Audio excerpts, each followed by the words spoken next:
بسم اللہ الرحمن الرحیم۔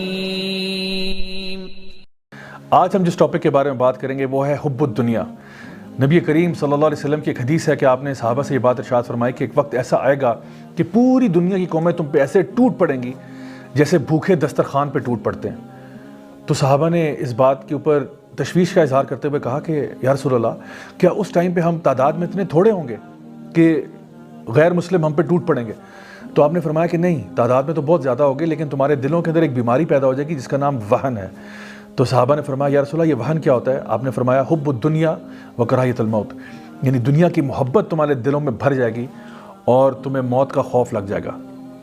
مائی ڈیئر برادرز اینڈ سسٹرز، اس پوری سیریز میں ہم کوشش یہ کر رہے ہیں کہ اپنے دلوں کے اندر کی بیماریوں کو صاف کیا جائے۔ ان میں سے ایک بہت بڑی بیماری یہ ہے کہ انسان دنیا کی محبت میں ڈوب جائے، اپنے رب کو بھول جائے۔ سیدنا علی بن ابی طالب رضی اللہ عنہ یہ بات ارشاد فرمایا کرتے تھے کہ دنیا ایک سانپ کی مانند ہے، یعنی دیکھنے میں بہت خوبصورت ہے، ٹچ کرنے میں بڑی سافٹ ہے، لیکن اگر تم اس کو اپنے ساتھ لپیٹ لو تو یہ تمہیں ہلاک کر سکتی ہے۔ تو دنیا سے دور دور سے محبت کرنا تو ٹھیک ہے، لیکن جب انسان دنیا کی محبت میں ڈوب جاتا ہے تب وہ نہ ادھر کا رہتا ہے نہ ادھر کا رہتا ہے۔ تو اسی لیے دنیا کو اتنا ہی استعمال کرنا چاہیے جتنا کہ انسان کی نیڈ ہو، اس سے زیادہ نہیں۔ نبی کریم صلی اللہ علیہ وسلم کی ایک حدیث ہے، حدیث قدسی، جس میں یہ بات ارشاد فرمائی گئی کہ اللہ کے نزدیک اس دنیا کی حیثیت جو ہے وہ ایک مچھر کے پر کے برابر بھی نہیں ہے۔ ایک اور روایت میں نبی کریم صلی اللہ علیہ وسلم ایک دفعہ کہیں سے گزر رہے تھے تو آپ نے وہاں پہ ایک مری ہوئی بکری کو دیکھا۔ اب وہ بکری مری ہوئی ہے اور مری بھی کسی بیماری کی وجہ سے ہے۔ تو آپ نے صحابہ سے پوچھا کہ تم میں سے کون اس کو خریدنا پسند کرے گا؟ صحابہ نے فرمایا یا رسول اللہ، یہ تو اگر زندہ بھی ہوتی تو ہم اس کو خریدتے نا، کیونکہ یہ تو کسی شدید بیماری سے مری ہے۔ تو آپ نے فرمایا کہ اللہ کے نزدیک اس دنیا کی ویلیو جو ہے وہ اس مری ہوئی بکری سے بھی کم ہے۔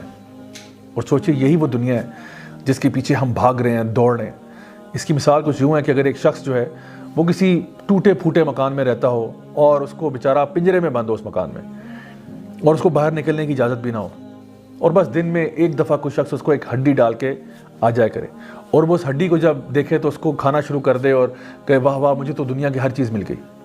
اور دوسری طرف ایک باغ ایسا ہو جہاں پہ زبردست قسم کا لان ہے اور وہاں پہ طرح طرح کے کھانے مل رہے ہیں اور وہاں پہ لوگ ہنسی مذاق کر رہے ہیں اور ایک انجوائمنٹ کا سما ہے اور جوائے رائڈز ہیں اور ڈفرینٹ خوبصورت چیزیں جس کی طرف لوگ اٹریکٹ ہوتے ہیں وہ ہیں۔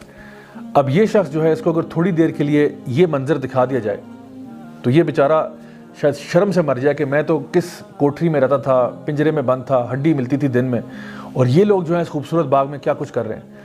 تو یقین جانیے کہ جو اللہ تعالیٰ ہمیں چیز دینا چاہ رہے ہیں آخرت میں وہ بہت خوبصورت ہے، لیکن ہم لوگ اسی ہڈی کو لے کے بیٹھے ہوئے ہیں کہ ہمیں دنیا مل گئی تو سب کچھ مل گیا۔ اللہ سبحانہ تعالیٰ قرآن مجید میں ارشاد فرماتے ہیں بل تؤثرون الحیات الدنیا والآخرۃ خیر وابقیٰ، کہ نہیں پھر بھی تم دنیا کو پسند کرتے ہو، حالانکہ آخرت جو ہے وہ بہتر بھی ہے اور زیادہ دیر پا بھی ہے۔ یعنی کہ کسی بھی چیز کے اچھے ہونے میں نا دو ہی کوالٹیز ہوتی ہیں، یا تو کوئی چیز کوالٹی میں بہتر ہوگی یا کوئی چیز کوانٹٹی میں بہتر ہوگی۔ مثلاً کہ کبھی ایسا ہوتا ہے کہ ہم کوئی چیز لینا چاہتے ہیں لیکن ہمیں کوانٹٹی زیادہ چاہیے ہوتی ہے۔ فار ایگزامپل آپ کسی سموسے کی دکان پہ جاتے ہیں، وہاں پہ 100 روپے کے 10 سموسے دے رہا ہے وہ، تو آپ کہتے ہو چلو بھائی آج میرا ذرا زیادہ لوگوں کو کھلانے کا موڈ بھی ہو رہا ہے تو چلو 10 روپے والے سموسے لے لیتے ہیں اور 200 کے 500 کے سموسے لے کے لوگوں میں بانٹ دیتے ہیں۔ لیکن کبھی کبھار ایسا ہوتا ہے کہ آپ اپنے بہن بھائیوں میں سے کسی کے ساتھ یا ہسبینڈ وائف کسی کے ساتھ جانا چاہتے ہیں اور آپ کہتے ہیں بھائی آج ذرا بارش کا موسم ہے، موڈ بن رہا ہے، تو آج وہ نا ایک اسپیشل سموسا ملتا ہے 50 روپے والا ہوتا ہے، آج وہ لینے کا موڈ ہو رہا ہے۔ تو کبھی کبھار آپ کوالٹی کو پریفر کرتے ہو، کبھی کبھار آپ کوانٹٹی کو پریفر کرتے ہو۔ ایدر وے دونوں لحاظ سے آخرت دنیا سے بہتر ہے۔ آخرت جنت میں جو گھر آپ کا ہوگا وہ دنیا کے گھر سے کوالٹی میں بھی کروڑوں اربوں کھربوں گنا بہتر ہے، اور وہاں پہ لوگ ہمیشہ کے لیے رہیں گے، خالدین فیہا ابدا۔ تو پھر بھی انسان آخرت کو لات مار کے دنیا کے پیچھے بھاگنا شروع کر دے تو کتنے افسوس کی بات ہے۔ اللہ تعالیٰ سورہ البقرہ کے اندر یہ بات ارشاد فرماتے ہیں کہ کچھ لوگ ہوتے ہیں وہ اپنے دین کو بیچ ڈالتے ہیں یا اپنی آخرت کو بیچ ڈالتے ہیں کچھ دنیاوی فائدے کے پیچھے۔ تو یہ کام ایک مومن کو کم از کم سوٹ نہیں کرتا کہ وہ اس قسم کا رویہ رکھے۔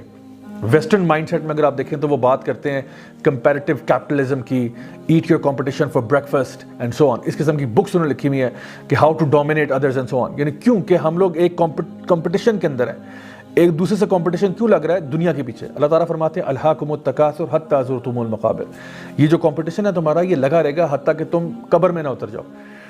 نبی کریم صلی اللہ علیہ وسلم کی حدیث ہے، آپ نے فرمایا کہ اگر ابن آدم کو ایک سونے کا پہاڑ دیا جائے تو وہ دوسرے کی بھی تمنا کرے گا، اور کوئی چیز اس کا پیٹ نہیں بھر سکتی سوائے قبر کی مٹی کے۔ یہ جو انسان کے اندر ایک گریڈ پیدا ہوتا ہے نا دنیا کے پیچھے، یہ کبھی ختم نہیں ہو سکتا سوائے کہ جب انسان قبر میں جائے گا تو قبر کی مٹی انسان کا پیٹ بھرے گی۔ مائی ڈیئر برادرز اینڈ سسٹرز، پھر ایسا کیوں ہے کہ ہم لوگ دوسروں کے ساتھ کمپٹیشن کرتے ہیں دنیاوی فائدوں کے پیچھے؟ کس کی گاڑی اچھی ہے، اس کی اچھی ہے، میری بھی ہونی چاہیے، اس نے نیا جوڑا لیا میں نے بھی لینا ہے، فلاں نے موبائل فون لیا میں نے اس سے بہتر لینا ہے۔ یہ کمپٹیشن جو ہے نا یہ صحیح نہیں ہے۔ اگر آپ نے کمپٹیشن کرنا ہی ہے تو آخرت کے لیے کریں، اللہ تعالیٰ کی سے مغفرت کے لیے کمپٹیشن کریں۔ یہ کیا بات ہوئی کہ انسان چھوٹے چھوٹے دنیاوی فائدے کے پیچھے لوگوں کے ساتھ کمپٹیشن میں لگ جائے؟ ویسے بھی یہ بات جان لیں کہ آپ کا جو رزق ہے وہ لکھا ہوا ہے۔ نبی کریم صلی اللہ علیہ وسلم کی حدیث میں یہ بات آتی ہے کہ جب ایک بچہ ماں کے پیٹ میں ہوتا ہے تو فرشتہ آ کر اس کے رزق کا حساب کتاب کر جاتا ہے، کب اس کی وفات ہوگی، کیا اس کا رزق ہوگا۔ حتیٰ کہ ایک اور روایت میں یہ بات ارشاد فرمائے گی کہ انسان کو موت اس وقت تک نہیں آئے گی جب تک اس کو اس کے حصے کا رزق نہ مل جائے۔ ایک انسان جو ہے وہ اس کا رزق اسی طرح سے اس کا پیچھا کرے گا جیسے موت اس کا پیچھا کرتی ہے۔ کلو نفس ذائقۃ الموت، جیسے موت ہر انسان کو آنی ہی ہے، اسی طرح سے آپ کے حصے کا رزق آپ کو مل کر رہے گا۔ آپ نے صرف اتنی بس کوشش کرنی ہے کہ آپ کوئی حق حلال کا راستہ ڈھونڈ لیں اس رزق تک پہنچنے کے لیے، حرام نہ کریں، حلال طریقہ اختیار کر لیں اس رزق تک پہنچنے کے لیے، تو آپ کو مل جائے گا۔ تو جو چیز آپ کو ملنی ہی ملنی ہے اس کے پیچھے لوگ جو ہے وہ پریشان بیٹھے ہوئے ہیں، اور جو چیز آخرت کی ہے کہ آپ کا ٹھکانہ کہاں ہوگا اس کے بارے میں لوگ بے پرواہ ہیں۔ دنیا سے محبت کے بہت سارے سائیڈ ایفیکٹس ہیں، بہت سارے ایسے ایشوز ہیں جو ہماری لائف میں آتے ہیں، ان میں سے کچھ جو بدترین ایفیکٹس ہیں وہ یہ ہیں کہ دل سخت ہو جاتا ہے۔ جو انسان دنیا کی محبت میں پڑ جاتا ہے نا اس کا دل سخت ہو جاتا ہے، پتھر دل ہو جاتا ہے، اور علماء بیان کرتے ہیں کہ کبھی بھی اس کا اچھا انجام نہیں ہو سکتا۔ جو انسان دنیا کی محبت میں ڈوب چکا ہو اس کا انجام کبھی اچھا نہیں ہوتا، اور آخرت میں تو ویسے ہی اس کا مقام چلا جاتا ہے، کیونکہ اس کا سارا فوکس، ساری ٹینشن صرف دنیا کی تگ و دور، محنت اور مشقت اس طرف تھی۔ تو ہم لوگ اللہ تعالیٰ سے دعا کرتے ہیں ربنا آتنا فی الدنیا حسنہ وفی الآخرۃ حسنہ وقنا عذاب النار، کہ یا اللہ ہمیں دنیا میں خیر عطا فرما۔ ہم مسلمان ہوتے ہوئے یہ نہیں کہتے کہ یا اللہ ہمیں دنیا ہم سے چھین لے یا ہمیں دنیا میں برباد کر دے اور بس آخرت دے دے، نہیں، ہم کہتے ہیں ربنا آتنا فی الدنیا، یا اللہ ہمیں دنیا میں بھی خیر چاہیے اور آخرت میں بھی خیر چاہیے، اور ہمیں جہنم کے عذاب سے بچا لے۔ تو مائی ڈیئر برادرز اینڈ سسٹرز، اصل چیز مانگنے والی وہ ہے ہی ہے۔ قرآن مجید کی دعائیں کتنی کمپریہنسو ہیں، اور کبھی آپ اس پہ غور کریں تو ہم یہ چاہتے ہیں کہ اللہ ہماری دنیا خیر سے گزرے، ہم لوگ جو ہماری نیڈ کی چیزیں ہیں وہ ہمیں مل جائیں، اور سب سے بہتر بات یہ کہ ہماری آخرت سنور جائے۔